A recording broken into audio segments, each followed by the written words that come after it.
Recently, the 25th anniversary of it, people went nuts over it too, but there's still just love this show, and you know, there's a lot of the shows that I'm part of that are like that, and you go all over the world, like Ellyn says, we've got to travel amazing places and meet incredible people.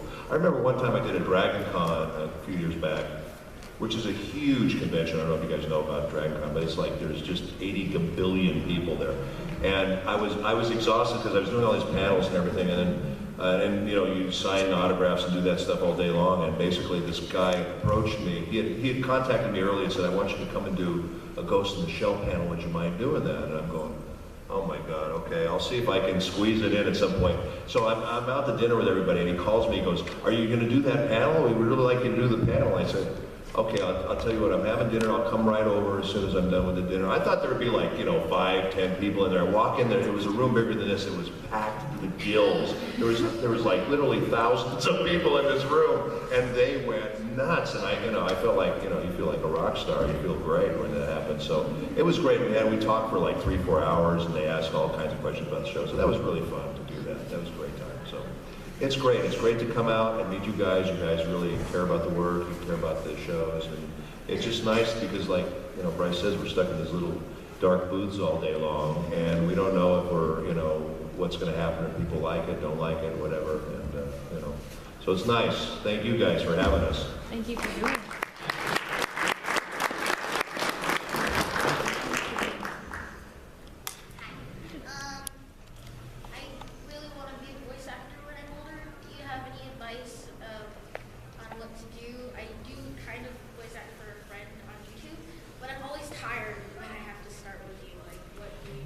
Well, first of all, you have to realize you have a great kid's voice. I can hear right now. And actually, one of the things that we always need is new kid voices. So that's good for you. One of the things that you have to realize is that your body is your instrument. You don't have anything else. So what you do before, do some stretching, do some vocal warm-ups. When Richard and I are going to a voice audition or we're going to a job, we warm up in the car. And we each have our own way of doing it. Verse is weird. Now you have to do it. You want to hear it? Windows down and everything. So I call it the waterfall, and I go,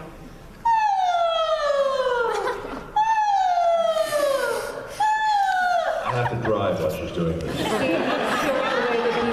But what it Takes them does, right out with it. what it does, because I'm stuck in a car with her. You can leave. yeah, but do what you do.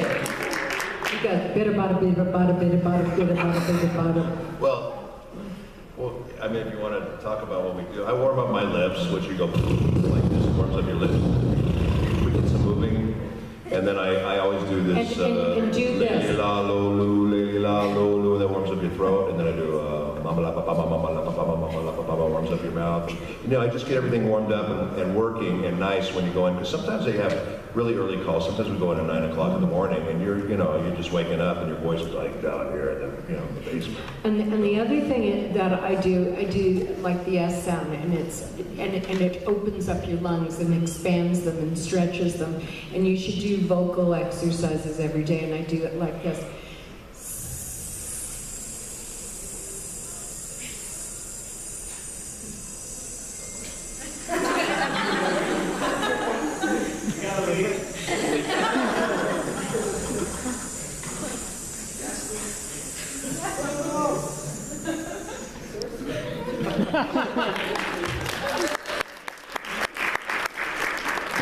And the reason you do that is that you get, yes, they're letting all the air out of the balloon. The reason you do that is because you get really long lines sometimes, and you need to be able to support the line, because it's no good to say, he's running away, and then he's running left, and then he's running right, and then you're running out of air. You've got to support the voice and have the voice be as solid and as strong in front as it is at the end of the line. So what you do is you take acting classes and you take voice classes. And I mean, I'm a big proponent of yoga. I know you are too. And yoga is just great for everything. And you know, the more in touch your body is, the more in touch you are when you go into the booth. My vocal warm-up is yelling at other people in traffic. Richard does that one too. It really works. It's great.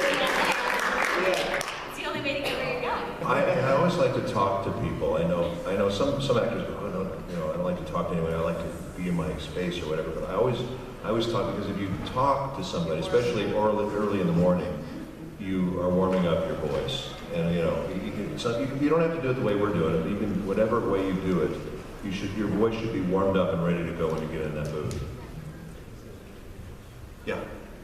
Yes, we're all voice actors for your group or individual or when you match it. We all treat them like family. Can you speak up so we can Sorry. hear you? I was just going to say, the voice acting where you do it individually, you don't meet them, or you do it in a group, or the group one. We all treat yourself like family with another. Yeah, and it's all, you know, we were talking about this earlier in the other panel. It's always better, obviously, if you can have a group there where you're reading. Is that what you mean, like a group read when you're doing like for original animation or On something? and off, on and off set, off and on set. So, like, how do we interact with each other? Oh, you mean the people that we work with? It depends what you're working on, I think, because like for Cherami and I, when we were working on Sword Art, we had never met each other, and we met just when I finished a session and she was going into a session. Like when you're doing dubbing, you work by yourself in a room by yourself. When you're doing prelay, you work in a group with other actors in the room at the same time. And that's based on, you know, for time's sake, when you don't have to hit flaps, you can work with other people in the room to get a different kind of performance.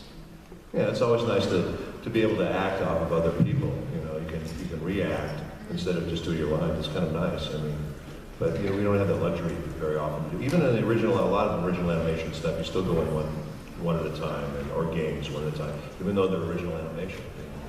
But we are total enemies, all of us. Yeah, we can't stand these two guys over there.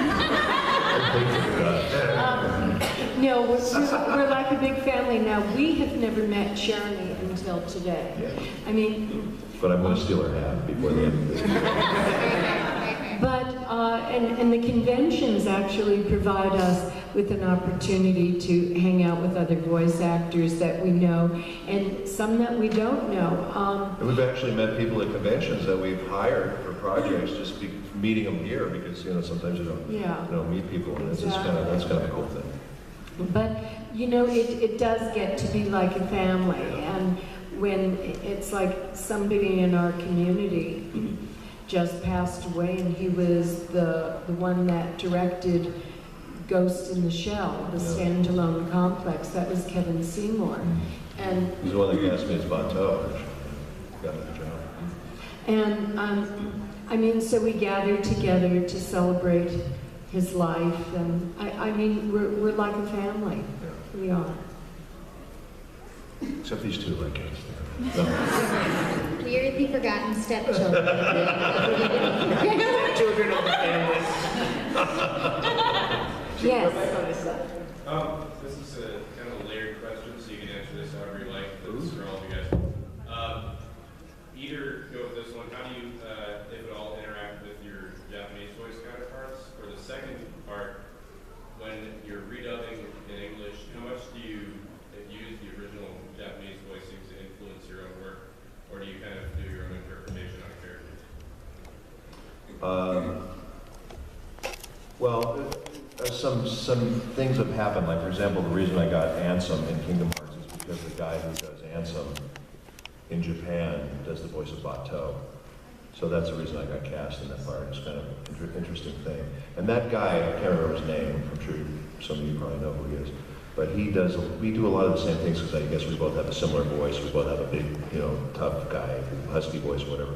And so, you know, as an actor, I don't really particularly want to hear the other actor, because I don't want to, there's two schools of thought. You know, when we first started this stuff many years ago, we tried to make it a lot more user-friendly to English-speaking audiences and American audiences, and some of the fans didn't like that. Some of them wanted it to be exactly like the original Japanese.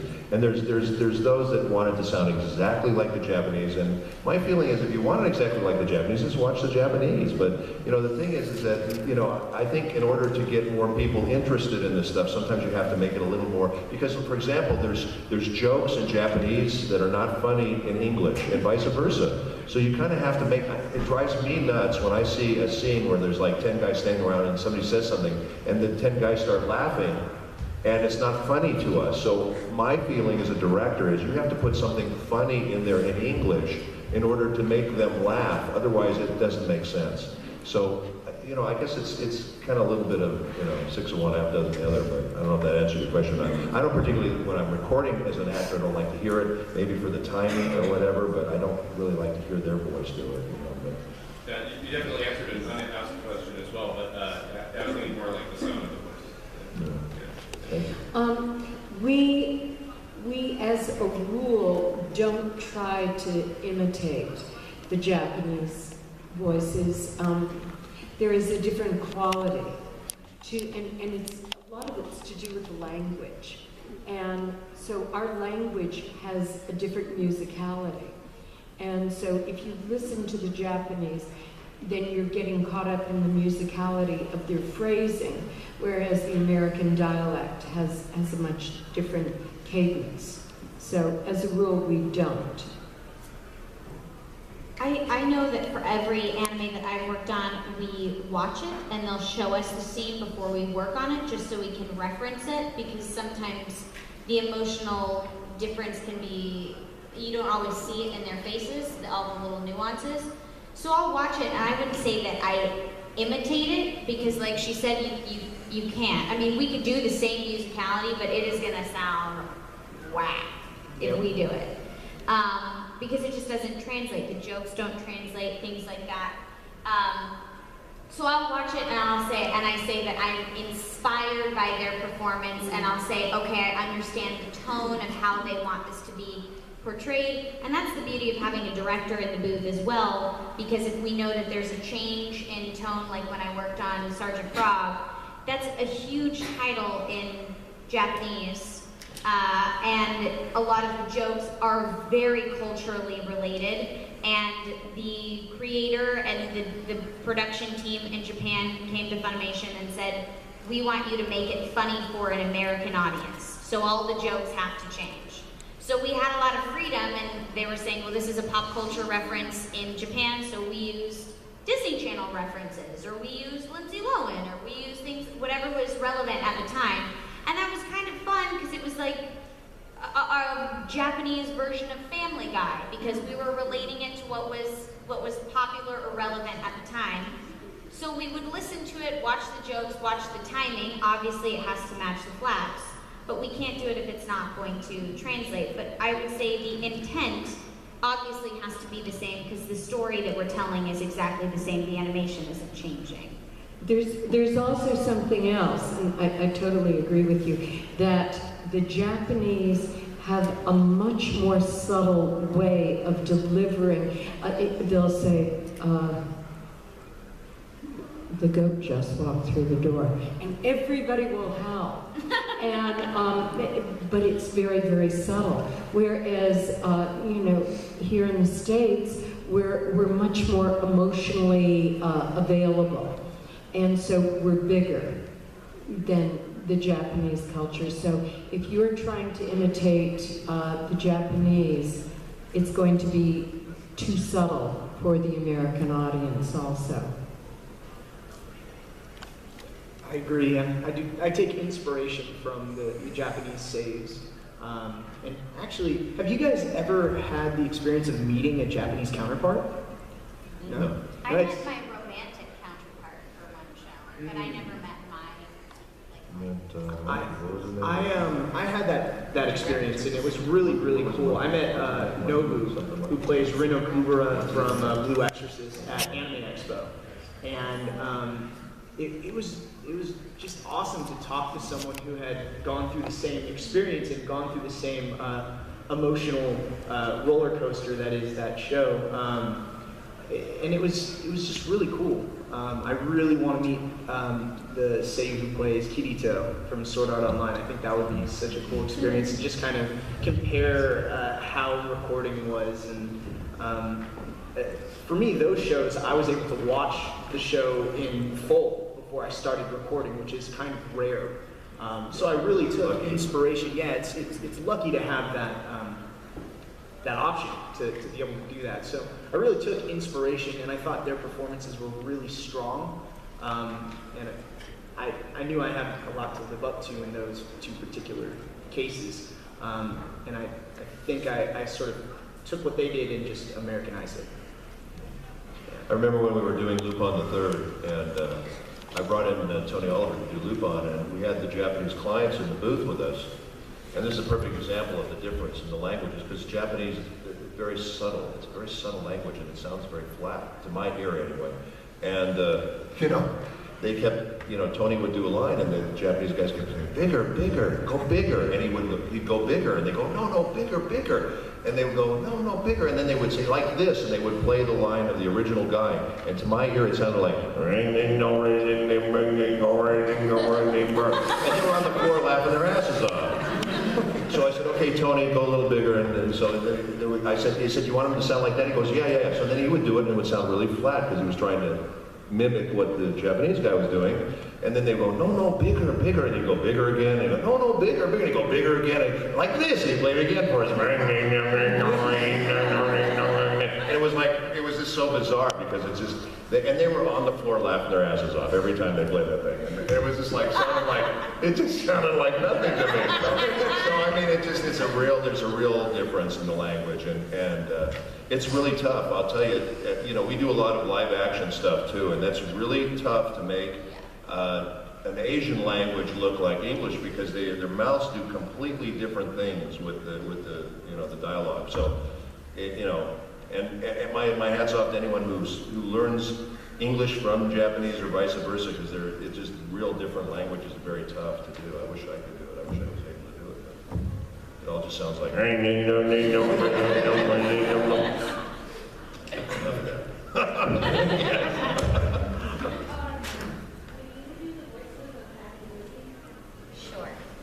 Okay, Patty, let's see. Ken, you're not trash. Trash is smelly, and you're not. Lizzie is. Estelle, you look so beautiful today. I love you in pink. Please wear pink always.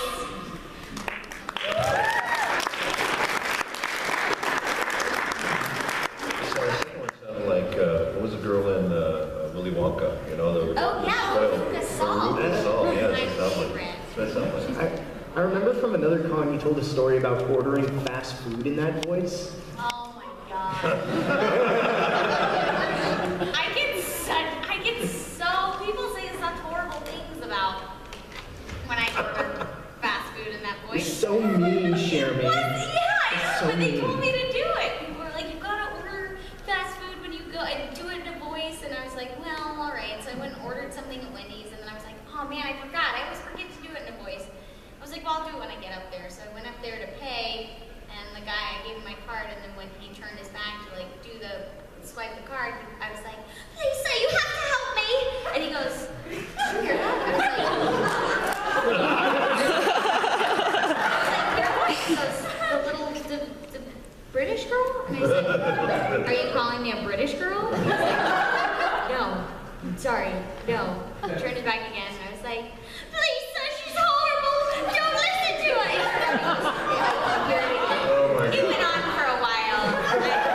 I haven't seen that poor guy. Schizoid on aisle 3. Yeah, and the people were like, you did it wrong. I was like, what? We're not specific. You said use a voice when you order food. I did. That's pretty funny. This guy's still getting therapy with this. Yeah. This is for Bryce. Yeah. How do you feel being a better Pokemon master in 4 episodes and Ash wasn't 17? I mean, He is the OG Pokemon master. He came first, right? Yeah. I mean, they need to make more episodes. They need to make about 350 million more episodes. And then we'll see how many Pokemon I can catch. This would be more personal opinion. Who is a better lady?